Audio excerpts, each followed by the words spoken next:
Hey, this year when you pull out your fall decorations, repurpose them into something new. Our project idea today helps you do just that. It's small enough for an end table, but eye-catching enough to even be a centerpiece if you'd like. We're making a tabletop terrarium for fall. Charity Olsen is here to show us how. It's great to meet you, great to have you. Thanks. I love this idea. Tell us a little bit more about it. So I thought this would be a great idea because I took my everyday kind of table terrarium and I wanted to incorporate it into my decorations for the season.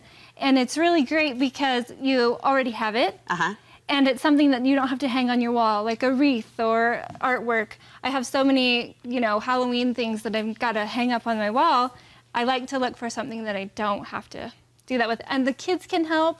Super fun. Love a project the kids can get involved into, and I love that it bridges the seasonal gap, right? It's still warm enough outside that we want some fresh and some green in our homes, right? But we're easing into those Halloween themes and those autumn touches. So let's just describe a couple of them. This butterfly one is beautiful. Tell us what you've done here. So this butterfly one, I wanted one that I could put like real plants in, because not all of them have real plants in it.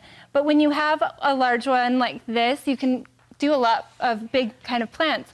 And if it has a lid on the top of it, then you can kind of get a greenhouse effect and you can grow things like ferns or orchid or moss and things like that. Did you paper craft those butterflies or buy them? No, those are from the craft store. They're cute. They're layered. They kind of have the tulle finish on top. So this is beautiful as is, perfect for September, but you say there's a way to instantly update that for the month of October. Yeah, so when you're going through your Halloween decorations and you pull out like a fuzzy spider, hey guy, and you add it, and instantly you have something a little bit more creepy. He's like cute in a creepy way. Yeah, it's not too scary or anything like that, but it just gives you a nice kind of like Halloween touch to it. I love the moss at the bottom. That's a good texture touch as well. When you mention the live plants, what can go at the bottom kind of as your base layer to sustain the life of the plants but still have it look aesthetically pleasing too?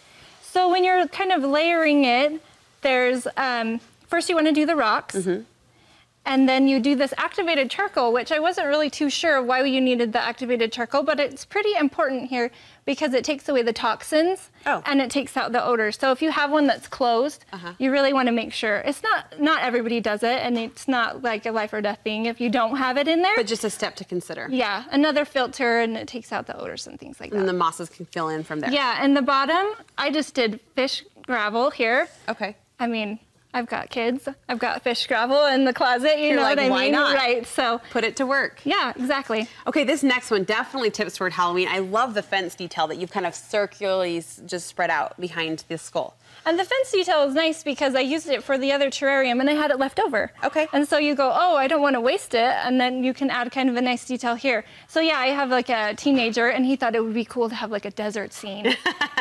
So we did one that has the sand. So this one is layered, and I did rocks and the gravel, but I did a matching color since you're going to be able to see it in the bowl. And then we did the soil and then the sand to give it that desert feel. And the succulents are great with the sand, and they don't need too much water or anything, so that was perfect for that one. Your teenager was onto something. I think that is really cool. I do. I think it's really cool. This is perhaps my favorite, though, I think because of the detail, and of course anything that lights up, our eyes go all sparkly over. We love that. Magic. Describe what you've done here. So this one doesn't have any living plants in it, and so we did the foam disc. For the bottom, that's kind of your base layer. Yeah, so we did the foam disc, and then I super glued the moss onto it and added the fence detail. And this one is great because if you don't have the living plants, then you can add the light.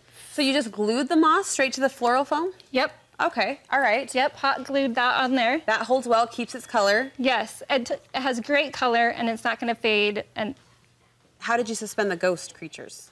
The ghosts are just on the floral wire. Oh, on the wire? Yep. Just a thicker gauge. Yeah, thicker gauge floral wire, and you just put those guys on there. I took a little piece of cloth and I dipped it in cornstarch and water. Okay. And then let it dry over like a ball. To form the actual shape. Yeah, and then stuck those guys on the little pole. That's adorable. Did you make the tombstone? Yes, that's with clay. Oh, with the clay, you were saying. Air dry clay, yeah. And the pumpkin too? Yep.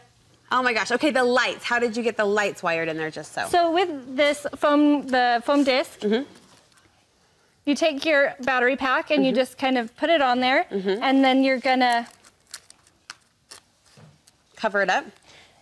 You're gonna mark around it. Okay, mark around it so you know where to cut out. Yes, and then you just take your knife and you'll scrape out the foam. Little carved job there going on. Yeah. And then you'll stick it in there. And so then it's you hidden. then you can cover it with the foam like I've done with this one here with the ghost. And these are actually spider lights. That's cute. Yes. Where are you getting these lights? Where are you sourcing these? These are in the dollar section at Target. Oh, cool. All right, so something to look for. Yeah, great one there. All right. Great little find. Charity, really fun autumn terrariums that will carry you from September to October. Where can we find more ideas from you online? From Utah with Love. I'm on there. I've got new ideas all the time. Always changing, always something new. We love that inspiration. We'll look for you there. Thank you so much. Thank you.